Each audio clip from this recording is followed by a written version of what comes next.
موضوع الدرس في عظمت کتاب اللہ سورۃ الواقعہ تفسیر ابن کثیر. الحمد للہ رب العالمین والصلاة والسلام على اشرف الانبیاء وسید المرسلین سیدنا محمد وعلى آلہ واصحابہ اجمعین. اللهم صل على سيدنا محمد وعلى آل سيدنا محمد كما صليت على إبراهيم وعلى آل إبراهيم في العالمين إنك حميد مجيد. أعوذ بالله من الشيطان الرجيم. بسم الله الرحمن الرحيم.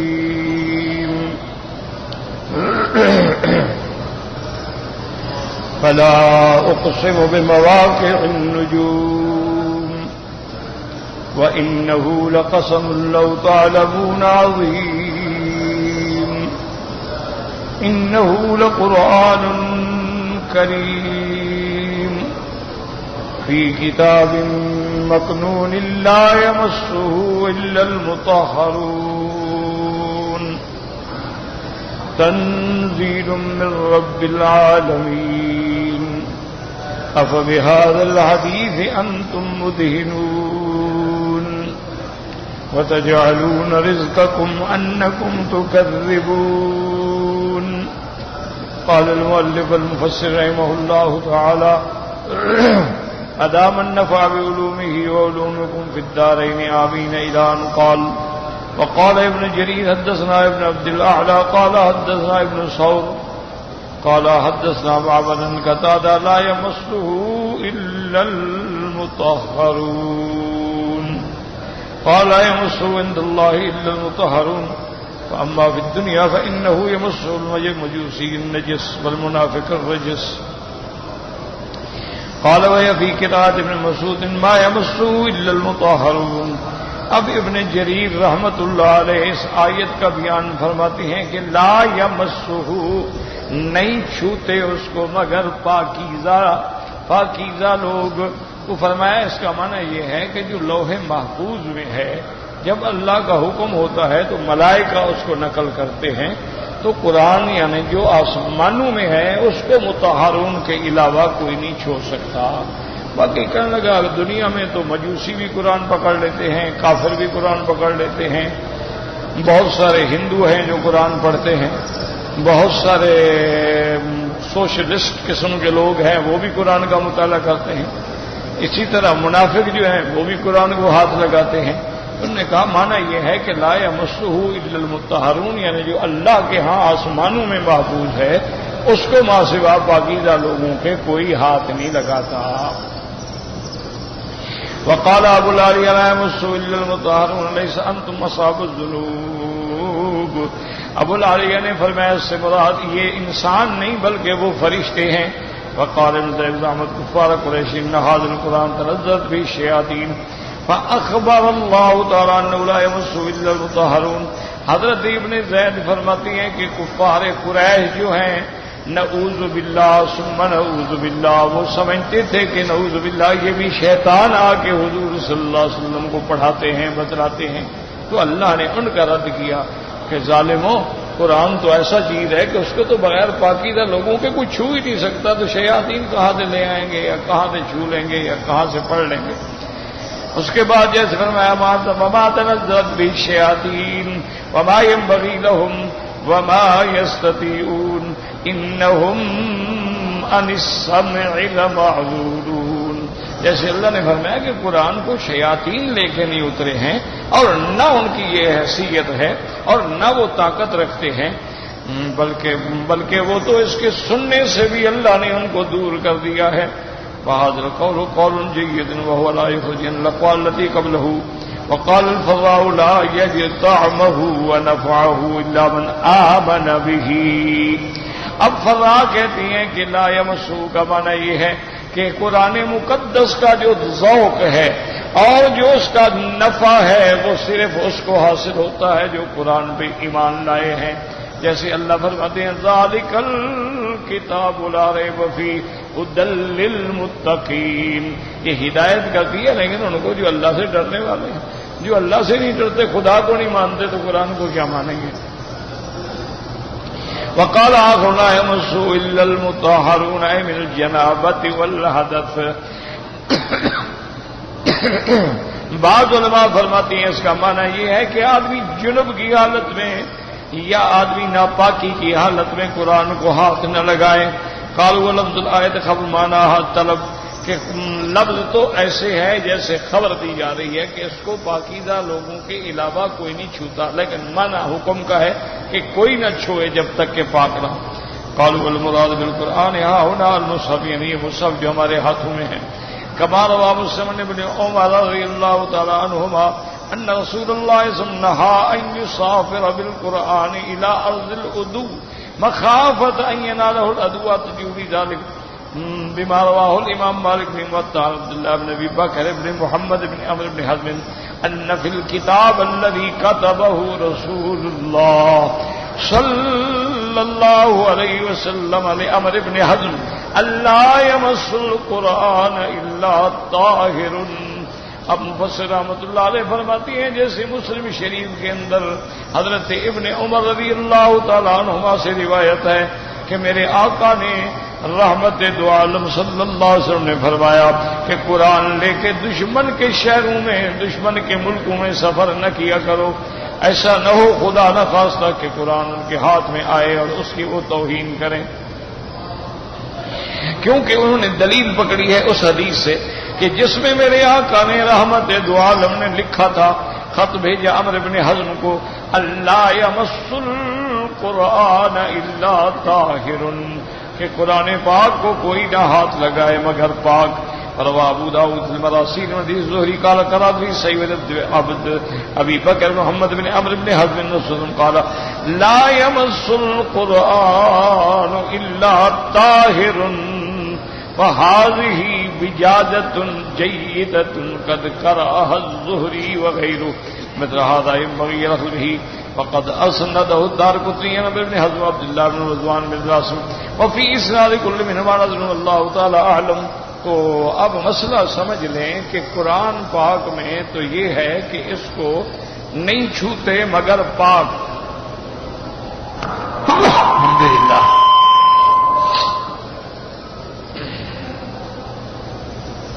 یہدینا ویہدیکم اللہ. تو یہ بات سمجھ لیں کہ قرآن لوح محفوظ میں ہے، وہاں سے فرشتے جب نقل کرتے ہیں تو فرشتے پاک ہیں، یہ بات ہے. اب مسئلہ یہ ہے کہ کیا دنیا کے اندر قرآن پاک کو کوئی ناپاک بندہ حالت جنابت میں یا بے وضو یا عورت حیض میں نفاس میں ہاتھ لگا سکتی ہے یا نہیں؟ تو بعض علماء نے فرمایا کہ بھئی اس آیت کا تو اس مسئلے سے کوئی تعلق نہیں ہے. یہ تو اللہ نے خبر دی ہے کہ قرآن آسمانوں میں ہے اور اس کو پاک فرشتے ہی ہاتھ لگاتے ہیں اور کوئی نہیں چھوتا، تو یہ بات ہی الگ ہے. البتہ کہ کوئی یعنی حدث اکبر ہو یا حدث اصغر ہو قرآن کو ہاتھ نہ لگائے، وہ حدیث ہے حضور پاک. حضور صلی اللہ علیہ وسلم نے ایک تو عمرو بن حزم کو خط لکھا تھا اور اس میں آپ نے وضاحت فرمائی کہ لا یمس القرآن الا طاہر، قرآن کو ہاتھ نہ لگائے مگر وہ جو پاک. اور دوسری حدیث جو مسلم شریف کے اندر ہے، حضور پاک نے حکم فرمایا تھا کہ قرآن شریف کو لے کر دشمن کے ملک میں نہ جاؤ، دشمنوں میں نہ جاؤ. ایسا نہ ہو کہ قرآن ان کے ہاتھ آ جائے اور وہ توہین کریں، تو تم حفاظت کرو. تو ان دو حدیثوں کو سامنے رکھ کر محدثین نے، فقہا نے یہ مسئلہ نکالا ہے کہ قرآن پاک کو ہاتھ لگانا جو ہے یہ اس وقت جائز ہے جب آدمی پاک. اگر نہ پاک ہے تو ہاتھ نہ لگائے. اب مسئلہ یہ ہے کہ کیا چلو ہاتھ تو نہ لگائے، کیا اس کا پڑھنا جائز ہے؟ تو بعض فقہائے کرام تو یہی فرماتے ہیں کہ بھئی منع کیا گیا ہے ہاتھ لگانے سے، پڑھنے سے تو منع نہیں کیا گیا، لہذا ہاتھ لگانا تو منع ہے لیکن پڑھ سکتا ہے اگر یاد ہے۔ اسی طرح بعض علماء فرماتے ہیں کہ حتیٰ کہ حیض والی عورت بھی قرآن پڑھ سکتی ہے، کبھی ہاتھ نہ لگائے لیکن قرآن پڑھ سکتی ہے۔ وہ ایک حدیث ہے میرے آقا کی، رحمت دو جہاں کی سیدہ عائشہ سے روایت ہے کہ حضور صلی اللہ علیہ وسلم کان یذکر اللہ فی کل احیانہ، کہ حضور ہر حال میں اللہ کا ذکر کرتے تھے۔ تو بعض لوگوں نے اس حدیث کو بھی سامنے رکھا کہ ہر حال کا معنی تو پھر یہی ہے کہ وضو ہے نہیں ہے، جنابت ہے نہیں ہے، عورت کو حیض ہے نہیں ہے، ہر حال میں وہ ذکر کر سکتے۔ تو اسی لیے بعض علماء اجازت دیتے ہیں کہ حیض کی حالت میں قرآن پڑھنا عورت کے لیے جائز ہے لیکن چھونا منع۔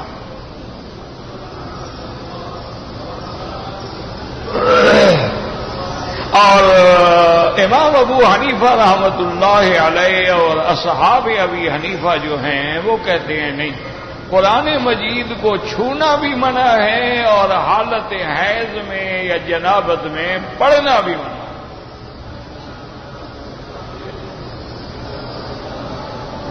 وہ ایک حدیث ہے جو حضرت علی رضی اللہ تعالی عنہ سے روایت ہے کہ کان رسول اللہ صلی اللہ علیہ وسلم یعلمنا القرآن لم یکن جنبا، کہ حضور ہمیں ہر حال میں قرآن پڑھاتے تھے، وضو ہو نہ ہو، ہاں جنابت میں نہیں، جنابت کی حالت میں قرآن نہیں پڑھتے۔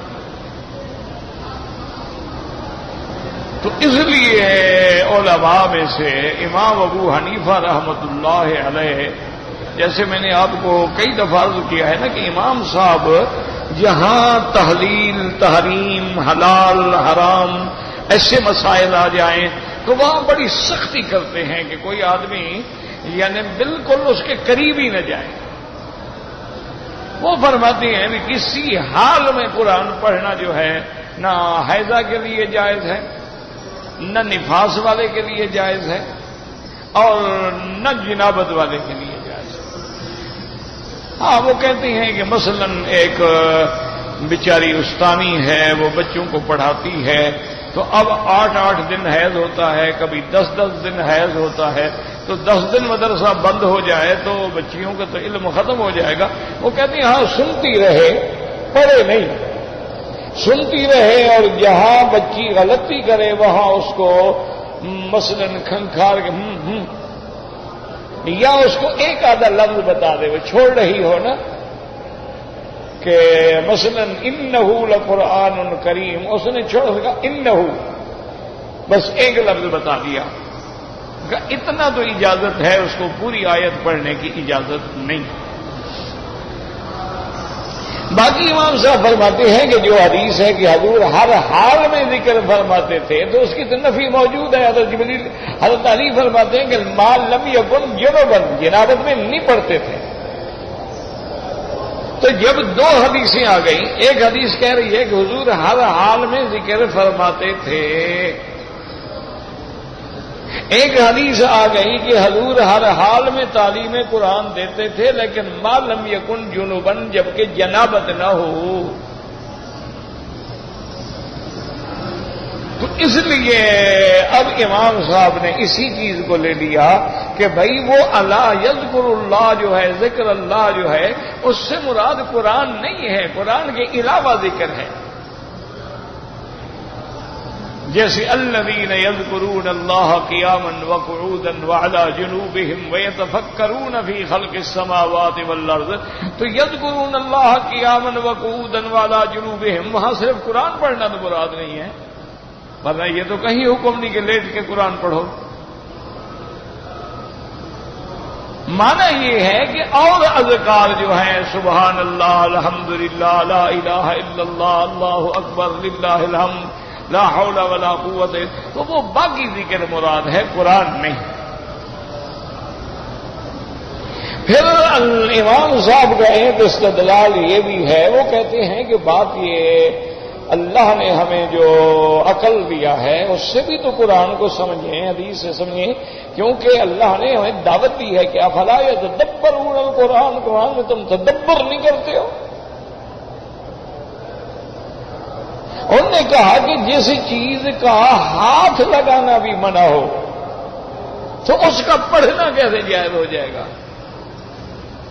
یہ تو اچھی بات ہوئی کہ ہاتھ تو نہ لگاؤ، باقی جو مرضی آئے کرتے رہو۔ کہا بھی یعنی ہاتھ تو آدمی ہاتھ لگاتا ہے نا، لیکن جب پڑھ رہا ہے وہ تو پورے الفاظ مبارک کلام اللہ کے اپنی زبان پہ لا رہا ہے۔ تو وہ فرماتے ہیں کہ جس کو چھونا منع ہے اس کو زبان پہ لانا کیسے جائز ہو گیا؟ تو وہ فرماتے ہیں کہ احتیاط جو ہے وہ اسی میں ہے کہ قرآن پاک کو حالت ناپاکی میں کبھی نہ پڑھیں، نہ ہاتھ لگائیں، نہ تلاوت کریں، اور نہ دشمن کے ملک میں لے جائیں کہ وہاں اس کی اہانت کا خطرہ ہے۔ اچھا، دشمن کے ملک میں لے جانے سے بے ادبی ہے تو حمام میں لے جانے سے بھی بے ادبی ہے کہ وہ ایک جگہ ہے جہاں بیٹھ کے ہم بول و براز سے فارغ ہوتے ہیں، وہاں قرآن جیب میں ہو تو یہ بھی منع ہے۔ اگر کوئی دعاؤں کی کتاب ہے اس میں قرآنی آیات ہیں، حدیث رسول اللہ ہے، تو اس کا بھی لے کے حمام میں جانا منع ہے۔ اسی لیے قرآن کا تو اتنا، حدیث مبارک کا اتنا ادب کرتے تھے علماء کہ اگر کوئی طالب العلم غلطی کر کے منطق کی یا معقول کی یا اور کسی علم نحو کی، صرف کی کتاب حدیث میں رکھ دیتا، استاد آگے تھپڑ مارو گے، حدیث کا ادب کرو، تم نے اس کتاب کو حدیث میں رکھا ہے۔ اسی لیے بڑے بڑے لوگ جو گزرے ہیں، اللہ ان کی قبروں پہ کروڑوں رحمتیں فرمائے۔ سعید ابن جبیر کے بارے میں آتا ہے کہ ان کا بالکل آخری موت کا وقت تھا، یعنی گویا سکرات لگ رہی تھی۔ کسی آدمی نے آ کے حضور صلی اللہ علیہ وسلم کی حدیث کے بارے میں اور قرآن کی ایک آیت کے بارے میں پوچھا تو انہوں نے اشارہ کیا کہ مجھے اٹھا کے بٹھاؤ، تو انہوں نے سرانے سے بٹھایا تو سب نے کہا آپ کو تکلیف ہے، آپ لیٹے رہے۔ انہوں نے کہا یہ کیسے ہو سکتا ہے، اللہ کا کلام ہو اور نبی پاک کی حدیث ہو اور میں لیٹ کے پر بتاؤں؟ یہ ادب تھا، اسی لیے ان کو حدیث آتی تھی۔ آج مشکل یہ ہے کہ نہ حدیث کا ادب ہے، نہ قرآن کا ادب ہے، نہ علماء کا ادب ہے، نہ فقہاء کا ادب ہے، نہ محدثین کا ادب ہے۔ بس ایک دماغ میں آ گیا ہے کہ ہم نحن رجال، ہم بھی انسان ہیں، وہ بھی انسان تھے، بس کیا ہے۔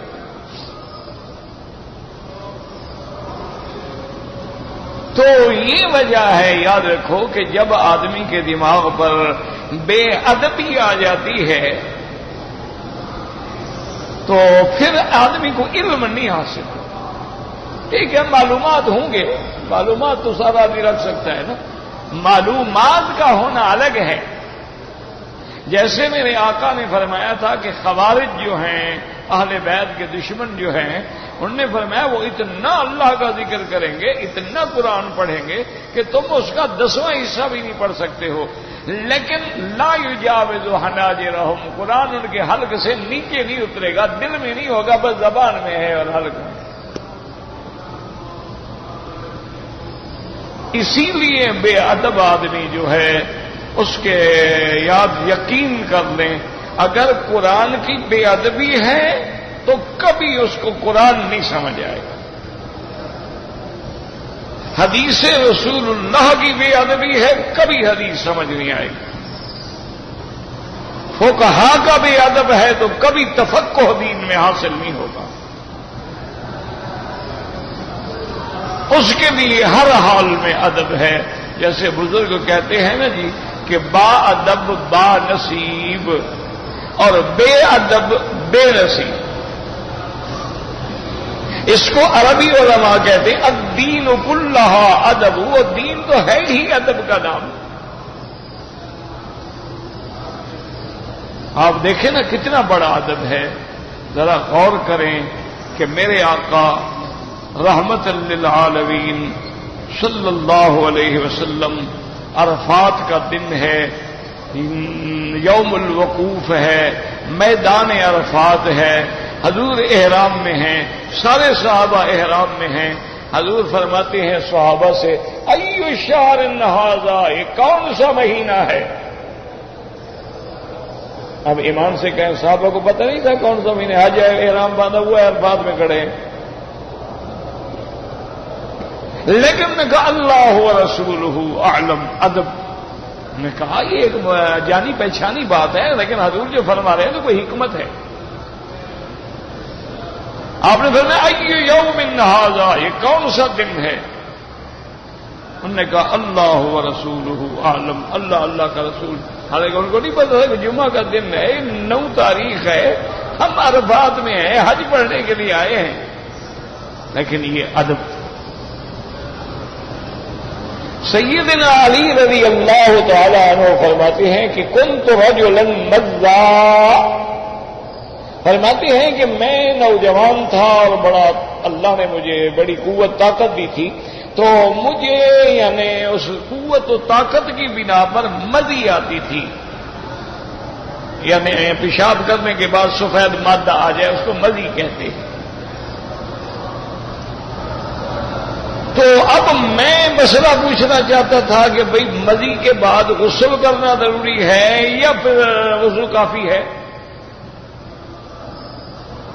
لیکن کہتے ہیں کہ حیاءً، ادب سے، حیا سے میں حضور سے مسئلہ نہیں پوچھ سکتا، کیونکہ حضور کی بیٹی میرے گھر میں ہے، تو یہ ان کو سامنے جا کے اپنی قوت اور طاقت کا اظہار کرنا جو ہے یہ بے ادبی میں شامل ہے۔ میں نے ساتھیوں سے کہا کہ مسئلہ پوچھو، میں نہیں پوچھتا۔ یہ ہے حیا، یہ ہے ادب۔ حضور نے فرمایا کہ نہیں، بس استنجا کریں اور وضو کریں، اس کے لیے غسل ضروری نہیں ہوتا، مزی ہو یا ودی ہو اس کے لیے غسل ضروری نہیں ہوتا۔ بعض لوگوں کو پیشاب کرنے سے پہلے سفید مادہ سا آ جاتا ہے، یا بعض لوگوں کو پیشاب کے بعد سفید مادہ آ جاتا ہے، اس کے لیے استنجا اور وضو ہے، اس کے لیے غسل نہیں ہوتا۔ غسل صرف اس وقت ہوتا ہے جب منی نکلے، اور منی کا معنی ہوتا ہے وہ ٹپک کے نکلنے والا نطفہ جس کے بعد آدمی کا عضو جو ہے وہ مر جاتا ہے، اس کے بعد غسل۔ لیکن ادب، تو اس لیے امام صاحب فرماتے ہیں کہ بھئی یہ عجیب بات ہے کہ بھئی ہاتھ لگانا تو بناؤ، پڑھتے رہو۔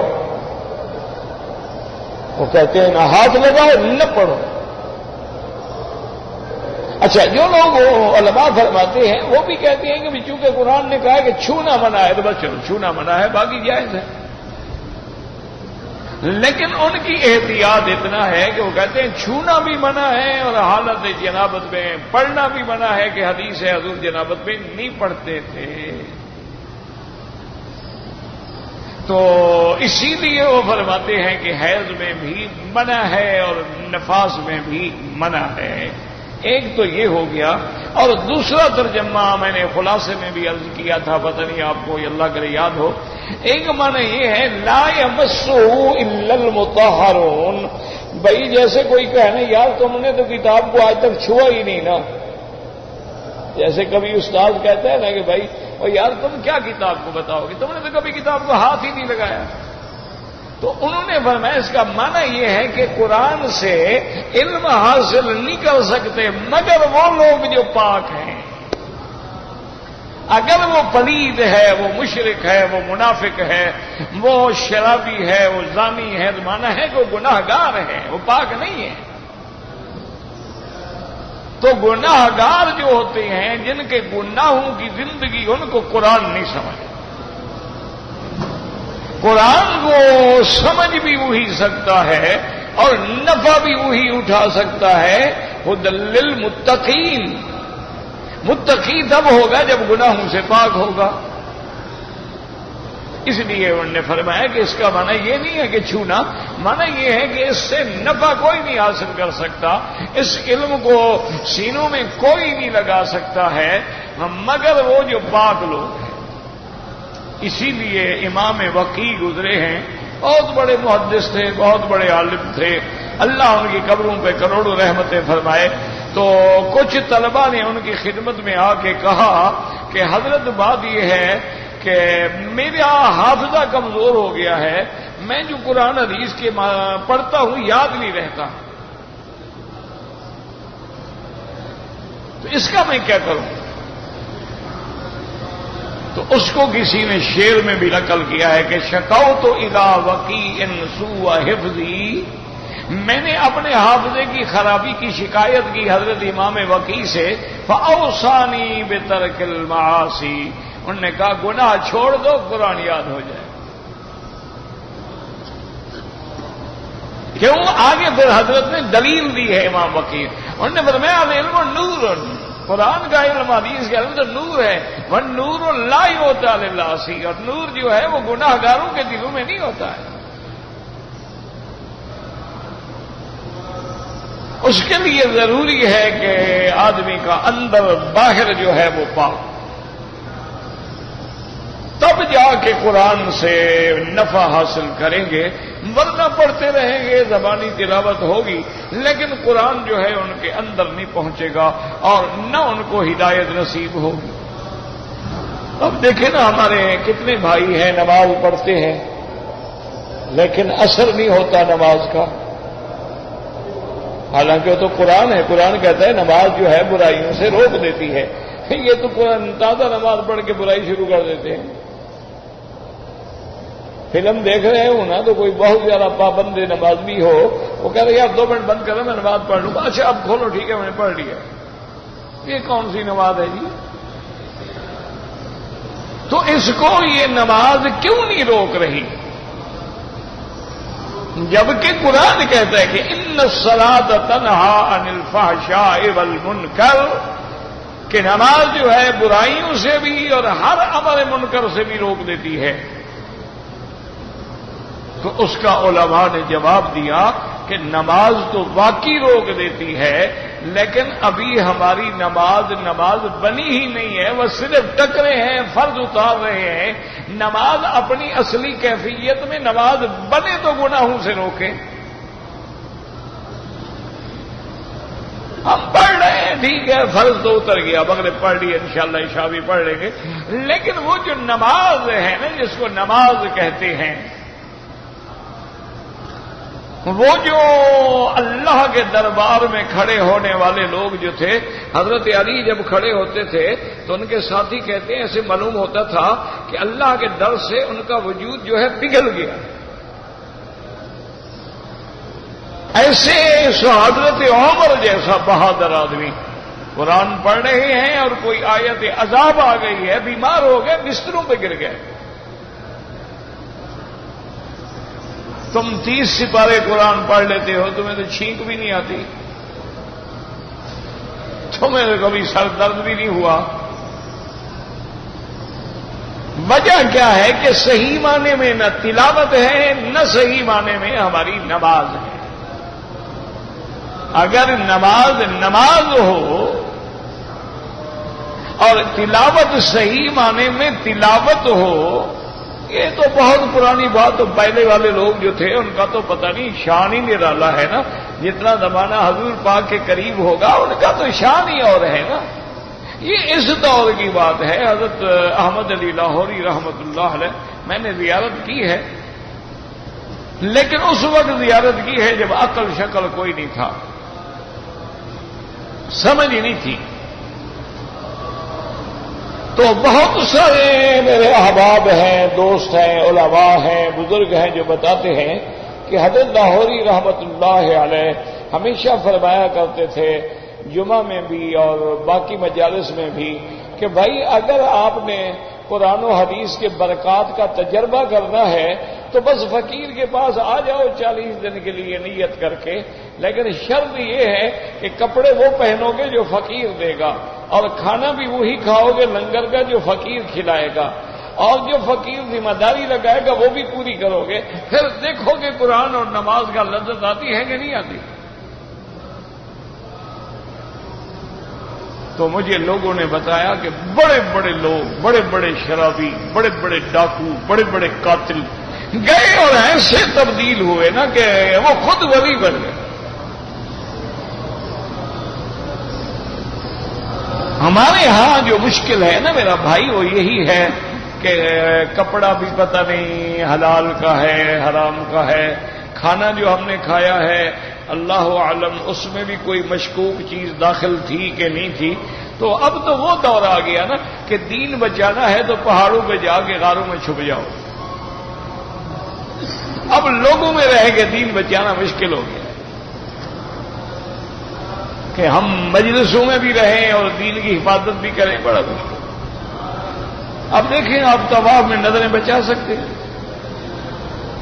طواف اللہ کے گھر کا طواف ہے، باہر پھر رہے ہیں، لیکن عورتیں آگے ہیں، پیچھے ہیں، دائیں ہیں، بائیں ہیں، بچنے کی کوشش بھی کرو پھر بھی نظر بہکتی ہے۔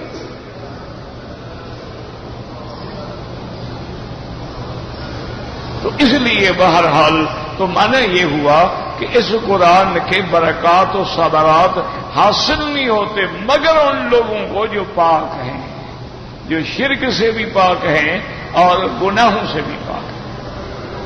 اسی لیے آپ دیکھ لیں، تجربہ کر لیں، میرے کہنے کی بات نہیں ہے، اب تو ہر ملک میں شیعہ حضرات ہیں نہیں، ان میں کوئی حافظ قرآن نہیں ہوتا۔ ایسے ان کو یاد ہوگا 1 سورت 2 سورت 4 سورتیں 10 سورتیں، اور وہ بھی ماشاءاللہ ان کا بڑے سے بڑا مجتہد درجے کا آدمی بھی قرآن پڑھ رہا ہو نا، ایسے معلوم ہوتا ہے جیسے پتھر مار رہا ہو۔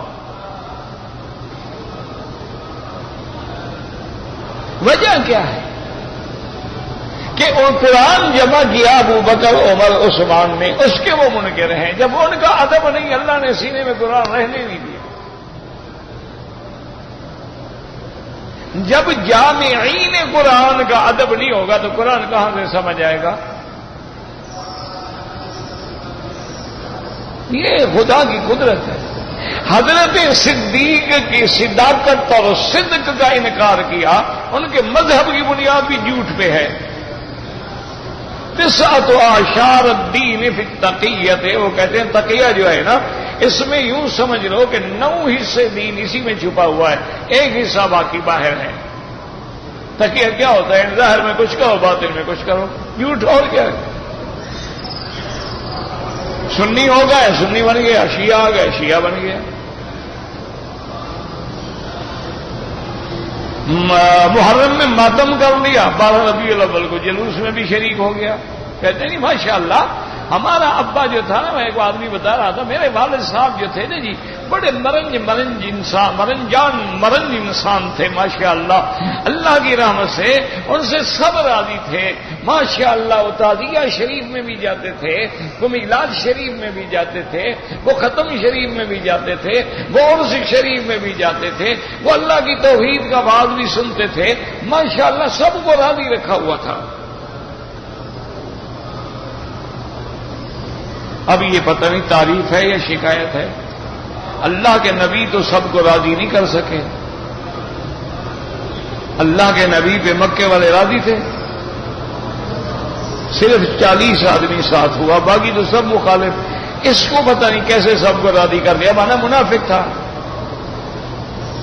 جیسا ماحول دیکھا ادھر ڈھل گئے۔ حق بات کرنے والے پر تو سب راضی نہیں ہو سکتے، ناممکن ہے۔ جب انبیاء کو آرے کے نیچے رکھ کے 2 ٹکڑے کر دیا گیا، میرے مدنی سرکار کے پاؤں کے نیچے کانٹے بچھا دیے گئے، حضور کی گردن مبارک میں جانوروں کے اوج رکھ دیے گئے، تو اس پہ سب کیسے راضی ہو سکتے ہیں؟ من یہ ہے کہ مداہن ہے، منافق ہے، حق نہیں کہتا۔ حق بات کرو گے تو پھر تیار ہو جاؤ، پتھر کھانے پڑیں گے۔ حق بات کہو تو پھر تیار ہو جاؤ، لوگ وہابی بھی کہیں گے، گستاخ رسول بھی کہیں گے، منکرین اولیاء بھی کہیں گے، ہر قسم کی الزام لگے۔ لیکن یاد رکھو یہ قرآن انہیں کو. اب مطلب کیا ہوا کہ چھونا بھی منع ہے اور جنابت میں پڑھنا بھی منع ہے, اور قرآن کا صحیح مفہوم سمجھ ہی تب آئے گا جب ہم پاک ہوں. تو اس لیے آداب تلاوت ہے کہ آدمی باوضو ہو, پاک ہو, اور قرآن کو اونچی جگہ پہ رکھے, اور تنہائی ہو جہاں کوئی آپ کی تلاوت میں آپ کو مداخلت نہ کرے, آپ کی توجہ کو مبذول نہ کرے. اسی لیے حکم ہے نا کہ کوئی پڑھ رہا ہے اس کو السلام علیکم نہ کہو, اس کی توجہ خراب نہ کرو, اس کو پڑھنے دو. اسی طرح حکم ہے کہ قرآن پاک کی تلاوت جو ہے اس کے لیے ضروری ہے کہ ظاہری اور باطنی پاکی ہو, تنہائی ہو, قرآن اونچے مقام پہ ہو, انتہائی ادب کے ساتھ ایک ایک لفظ سنوار کے پڑھے, کوئی تجوید کی غلطی نہ کرے, قرات کی غلطی نہ کرے. اگر ترجمہ پڑھنا ہے تو کسی مستند عالم کا ترجمہ پڑھے, کسی مستند عالم کی تفسیر پڑھے. صرف یہ لفظی کلامی باتیں سن کے, ورنہ اس کا نقصان یہ ہوتا ہے بجائے ہدایت کے کسی مسئلے میں ایسی ٹھوکر لگتی ہے کہ بندے کا ایمان چلا جاتا ہے. اس لیے مفسر رحمۃ اللہ علیہ فرماتے ہیں کہ اس کا معنی یہی ہے کہ لا یمس القرآن الا طاہر. اب اللہ نے فرمایا تنزیل من رب العالمین, یہ بھی کافروں پہ رد ہے جو ظالم کہتے تھے شعر ہے, جادو ہے. اللہ کا پیغمبر خود بناتے ہیں, فرمایا بدبختو یہ رب نے اتارا ہے جو رب العالمین ہے. هذا القرآن منزل من الله رب العالمين ليس هو كما يقولون انه سحر او كهانة او شعر. نہ یہ سحر, نہ یہ جادو ہے, نہ کہانا ہے, نہ شعر ہے. بل هو الحق الذي لا مرية فيه فليس وراءه حق نافع. اللہ کا کلام ہے اور حق ہے جس میں کوئی شک نہیں, اور اس کے بعد کون سی کتاب ہے جو تم کو نفع پہنچانے والی ہے. اس کے بعد اللہ فرماتے ہیں افا بہذا الحدیث انتم مدہنون. حضرت ابن عباس فرماتے ہیں مدہنون کا معنی مکذبون غیر مصدقین. کیا تم اس کلام سے اللہ کے قرآن کی تکذیب کرنے والے ہو, تصدیق نہیں کرتے ہو. وقد اقال الضحاک و ابن حضرت وصدی وقال مدہنون اے تریدون ان تمالئوہم فیہ وترکنوا الیہم, یعنی تم یہ چاہتے ہو کہ ان کی طرف میلان ہو, ان کی طرف جھک جاؤ. وتجعلون رزقکم انکم تکذبون. قال بعض معنی وتجعلون رزقکم, رزق یہاں بے معنی شکرکم, بجائے شکر کرنے کے تم تکذیب کرتے ہو. اے تکذبون بدل الشکری, تمہیں اللہ کی نعمت کا قرآن کا شکر کرنا چاہیے تھا اور تم اس کی تکذیب کر رہے ہو. وقد روان علی و ابن عباس انہما قرآہا فتجعلون شکرکم انکم تکذبون. كما سيأتي وقال ذكر حيث من الدين أن من لغة أرض الشنوة ما رزق فلان بمعنى ما شكر فلان. اب سمجھیں کہ اللہ نے یہاں فرمایا أفبهذا الحديث أنتم مدهنون. یاد رکھو ایک تو حدیث سے مراد قرآن ہے, قرآن اللہ کا کلام قدیم ہے, یہ ہمارے پڑھنے کو حدیث کہہ دیا گیا. اچھا مدہنون کا معنی کیا ہے؟ مکذبون. کیا تم اس قرآن کی تکذیب کرتے ہو؟ بعض علماء کہتے ہیں مدہنون کا لفظ جو ہے یہ ہے مداہنت سے. یاد رکھو مداہنت کا کیا معنی ہوتا ہے کہ کسی بڑے آدمی نے مسئلہ پوچھا تو گول مول جواب دے دیا, اور کسی غریب نے پوچھا تو بڑا کڑک کے سخت جواب دے دیا. اس کو کہتے ہیں مدہنون. یہ مادہ وہی ہے جو قرآن میں دوسری جگہ ودو لو تدہنوا فیدہنون. یعنی وہ یہ بھی چاہتی ہیں کہ تم نرم ہو تو وہ بھی نرم ہو جائیں گے، تھوڑا سا قرآن تم بدل دو تھوڑا سا وہ بدل جائیں گے۔ تو مداہنت کا معنی ہی یہی ہوتا ہے کہ جب کوئی بڑا آدمی مسئلہ پوچھے تو یعنی اب دیکھیں نا، کوئی بڑا آدمی ہو، کوئی منسٹر ہو، گورنر ہو، وہ مولوی صاحب سے پوچھے کہ حضرت یہ داڑھی منڈانا جو ہے یہ گناہ کبیرہ ہے یا صغیرہ ہے؟ تو اب وہ کہا کہ نہیں جناب، گناہ تو ہے لیکن صغیرہ ہے، تو ایسی بات ہے نہیں، بڑا گناہ نہیں، تاکہ وہ ناراض نہ ہو جائے۔ تو یہ مداہنت ہوتی ہے۔ وہ بدبخت اگر صغیرہ ہے تو لا صغیرۃ مع الاصرار، اگر صغیرہ بار بار کرتے رہو تو وہ تو کبیرہ ہو جاتا ہے، وہ صغیرہ تھوڑا رہتا ہے۔ وہ تو بار بار جب منڈائے گا داڑھی کبیرہ ہو جائے گا، اور جب کبیرہ کا ارتکاب کرے گا فاسق و فاجر ہو جائے گا۔ اور اگر داڑھی سے نفرت کرتا ہے، داڑھی کو برا سمجھتا ہے، اور کوئی آدمی ملنے کے لیے آئے تو کہتے ہیں جی وہ صاحب کہتے ہیں ذرا میں شیو کر لوں، اس حالت میں دیکھو نا میں کیسے بیٹھ جاؤں، میں کبھی شیو بھی نہیں کی ہے، یعنی داڑھی کو برا سمجھ رہا ہے، تو الحمدللہ سیدھا کافر ہو جاتا ہے، گناہ نہیں، ایمان سے گیا۔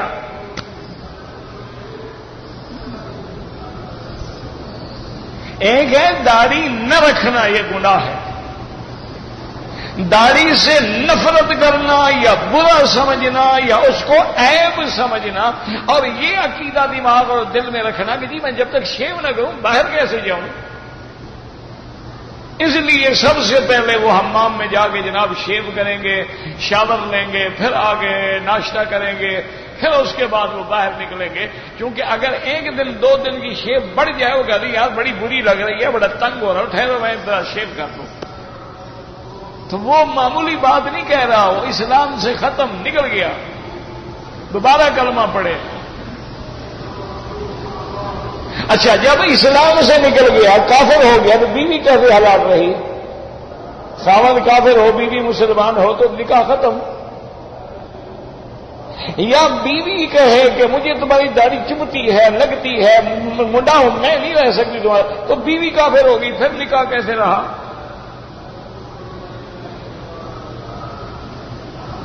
نہ رکھنا گناہ ہے، کہے میں گناہگار ہوں، اللہ مجھے ہدایت دے، اللہ مجھے حضور کی سنت میں چلنے کی توفیق دے، اللہ ہمیں حضور پاک کے چہرے جیسا چہرہ بنانے کی توفیق دے۔ ہم ویسے تو حضور کا روضہ اٹھا کے نعرے لگاتے ہیں، لیکن حضور کی سنت پہ روز اس طرح چلاتے ہیں، یہ کہاں کی محبت ہے، یہ کہاں کے میلاد ہے یار؟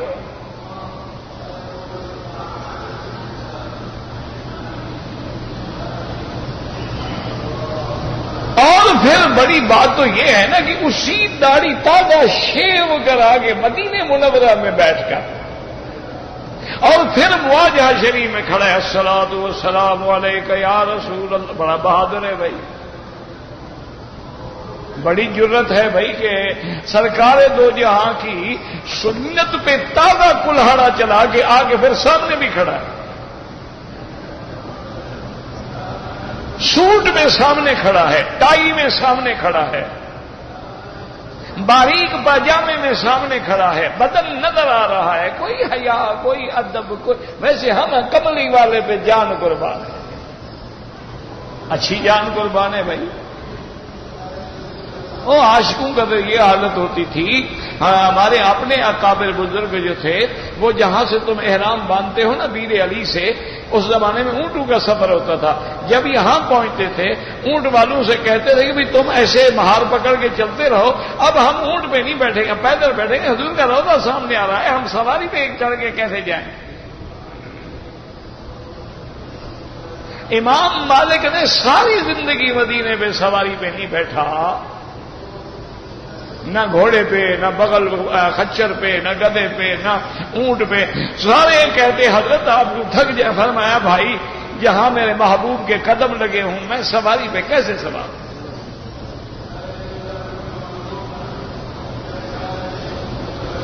یہ بڑے بہادر ہیں اور جی او روضہ شریف، او دیکھو روضہ شریف ادھر سگریٹ بھی پی رہا ہے، ارے کیسا مسلمان ہے، خدا کے لیے کوئی شرم کرو۔ مدینے میں جا کے سگریٹ پیتے ہو؟ حضور فرماتے ہیں بسل کھا کے میری مسجد میں نہ آؤ، تم سگریٹ پی کے اور تمباکو پی کے اور جناب حکے پی کے ایسی بدبو آتی ہے جس کے ساتھ نماز میں کھڑے ہو جاؤ اس کو نماز ہی بھول جاتی ہے۔